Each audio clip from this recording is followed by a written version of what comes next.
العقل البشري هو واحد من أعظم المعجزات اللي خلقها ربنا. تخيلوا إن عدد الخلايا العصبية اللي في الدماغ بتوصل لحوالي 86 مليار خلية.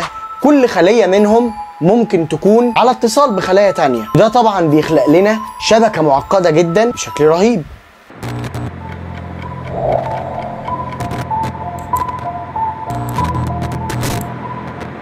كمان الدراسات بتقول إن العقل البشري بيقدر يعالج حوالي 70,000 فكرة في اليوم، على الرغم إن شكل الدماغ بيشكل حوالي 2% من وزن الجسم، إلا إنه بيستهلك حوالي 20% من طاقة الجسم.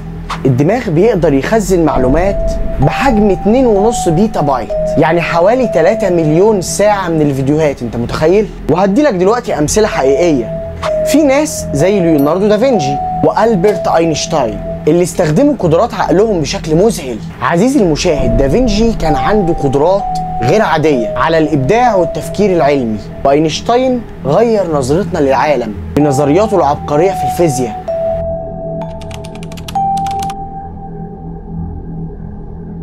ربنا وهب للإنسان مجموعة من الهبات اللي بتميزه عن كل الكائنات الحية اللي حواليه، منها الإبداع والقدرة على التفكير، كمان القدرة على التعلم من التجارب. يعني عندك الإبداع ده مثلا مش مرتبط بشخص معين، ده موجود فينا كلنا. الدراسات بتقول إن الأطفال بيستخدموا إبداعهم أكتر بكتير من الكبار، لكن للأسف مع الوقت ممكن جدا إننا نخسر جزء من القدرة دي بسبب الروتين التقليدي. هديك دلوقتي مثال على الإبداع. رولينج مؤلفة سلسلة هاري بوتر بدأت الكاتبة دي في ظروف صعبة جدا وحققت نجاح علمي رهيب.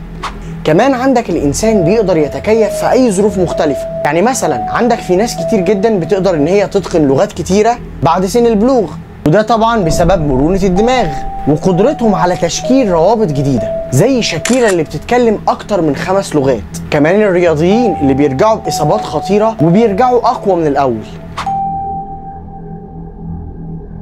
العقل البشري عنده قدرات رهيبة جدا في التعلم، ده طبعا من خلال التجارب والأخطاء. دراسات بتقول إن الإنسان بيتعلم أكتر من أخطائه عن نجاحاته. توماس أديسون قال إنه اكتشف أكتر من 1000 طريقة ما تشتغلش قبل اختراع المصباح الكهربائي. عزيزي المشاهد، دايما المخترعين والعلماء بيتعلموا من أخطائهم وبيعززوا من أفكارهم. طب إزاي نقدر إننا نستخدم قدرات عقلنا بشكل أفضل؟ واحدة من أهم الطرق لاستخدام قدرات العقل التعلم المستمر.